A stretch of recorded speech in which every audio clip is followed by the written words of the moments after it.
Jeremias, Kabanata 48.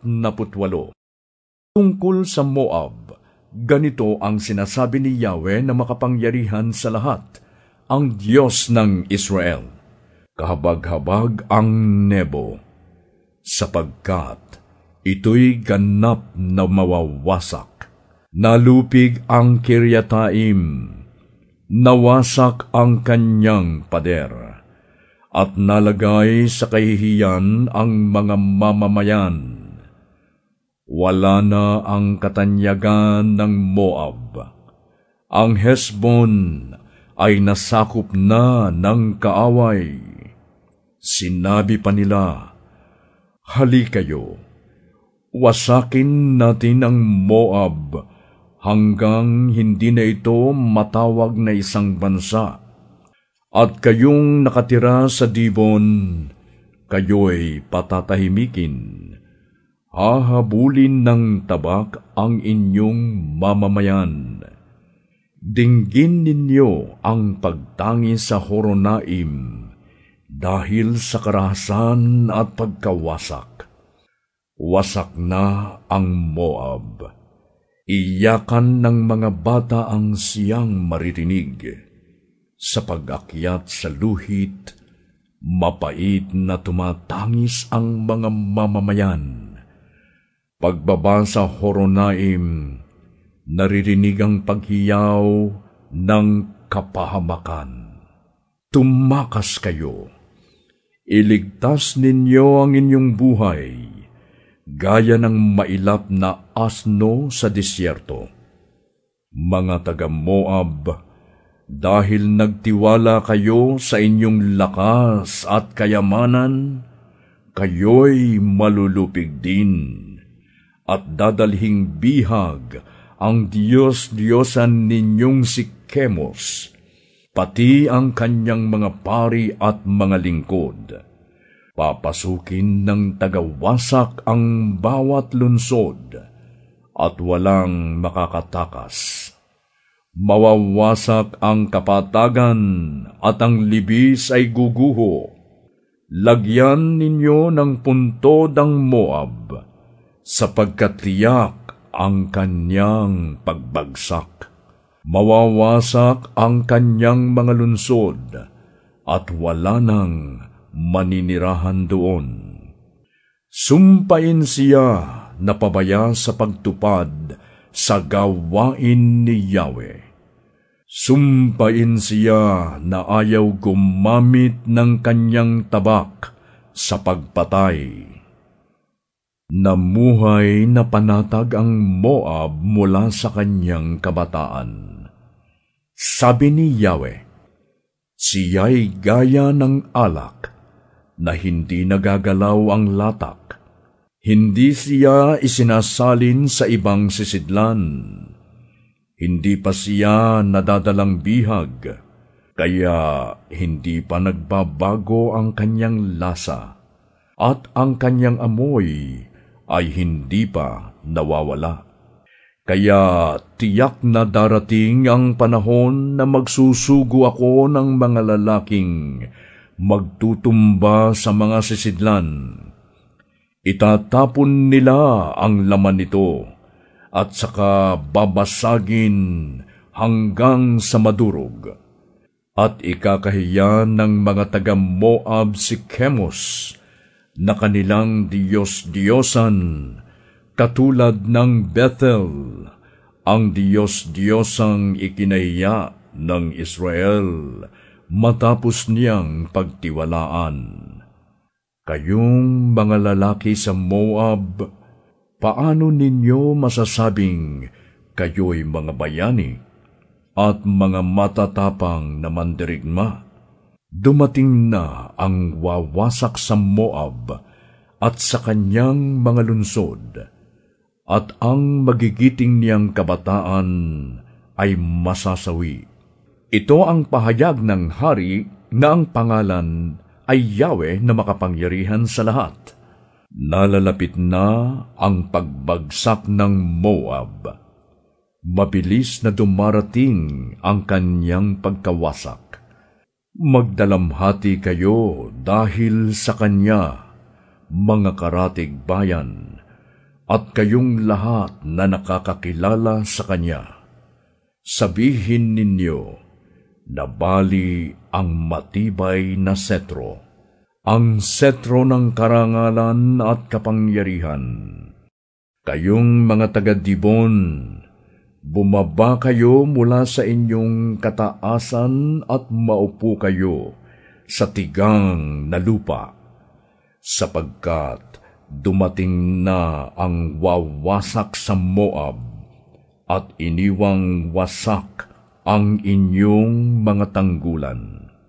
Kayong naninirahan sa Aroer, tumayo kayo sa tabing daan at magmasid. Tanungin ninyo ang mga lalaking tumatakbo, ang babaeng tumatakas. Ano ang nangyari? Ang Moab ay napahiya at nanlupaypay. Umiyaw kayo at tumangis. Ipahayag ninyo hanggang sa ilog Arnon na winasak na ang Moab. At ang hatol ay dumating na sa mga lunsod, sa mataas na kapatagan, sa Holon, sa Jaza, sa Mefaat, sa Dibon, sa Nebo, sa Beth Diblataim, sa Kiryataim, sa Beth Gamul, sa Beth Meyon, sa Keriot, sa Bozra, at sa lahat ng lunsod ng Moab, malayo man o malapit. Bagsak na ang kapangyarihan ng Moab, at siya'y mahina na ngayon, sabi ni Yahweh. Lasingin ninyo ang Moab, sabi ni Yahweh, sapagkat naghimagsik siya laban sa akin. Bayaan ninyong siya'y gumulong sa sariling suka at maging tampulan ng katatawanan. Hindi ba't pinagtawanan mo ang Israel? Itinuring mo sila na parang nahuling kasama ng mga magnanakaw, at napapailing ka tuwing siya'y babanggitin mo. Iwan ninyo ang mga lunsod, at doon kayo manirahan sa kabatuhan, kayong taga-Moab. Tumulad kayo sa kalapating nagpupugad sa gilid ng bangin. Nabalitaan na namin ang kapalaluan ng Moab. Napakayabang niya, mapangmata, palalo, hambog at mapagmataas. Akong si Yahweh ay hindi mapaglilihiman ng kanyang kataasan. Pawang kabulaanan ang kanyang sinasabi at ginagawa. Kaya nga, tatangisan ko ang Moab. Iiyakan ko ang lahat ng taga-Moab.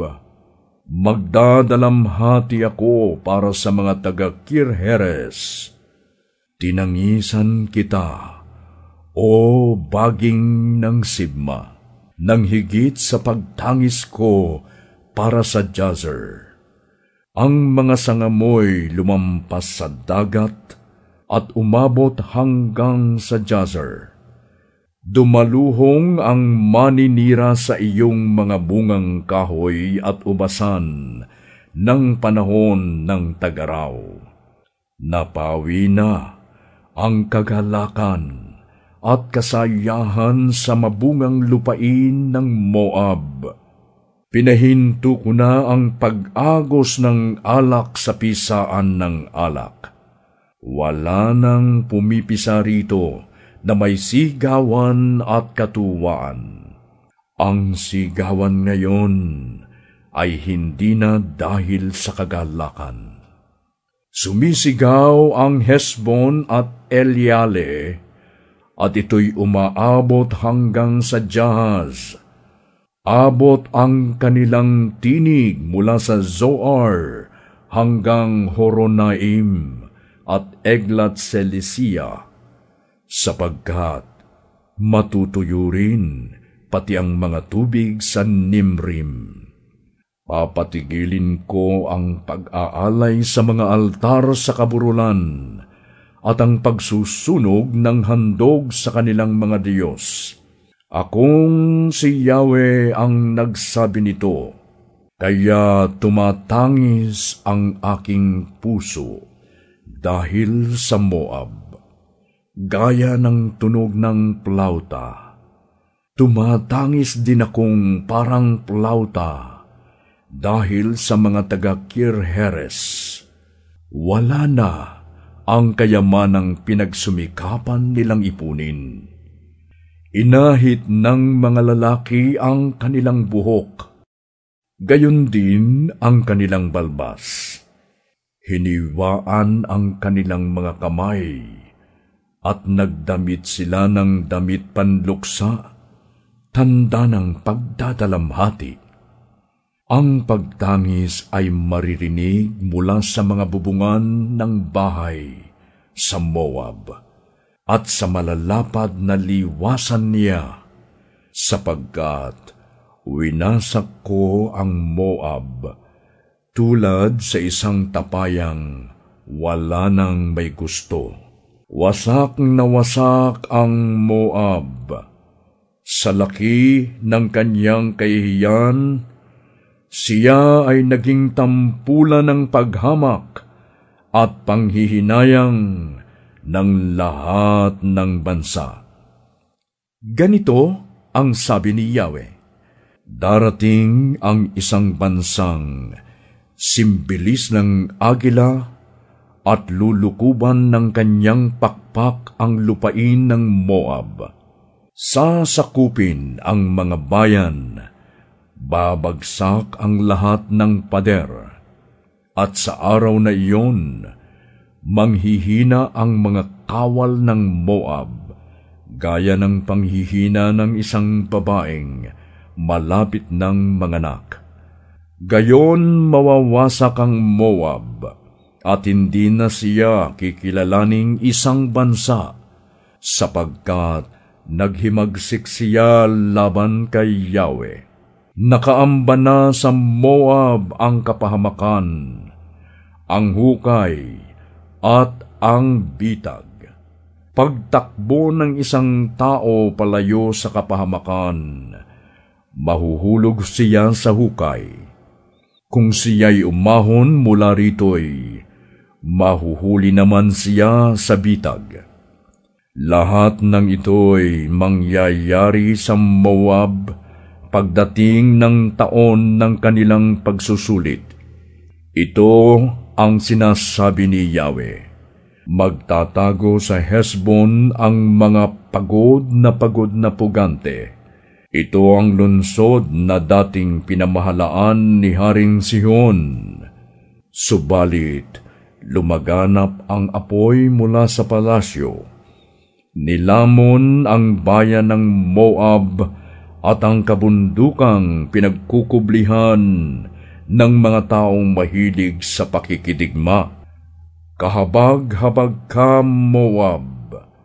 Wala na ang Diyos-Diyosan mong si Chemos, at dinalang bihag ang iyong mga anak.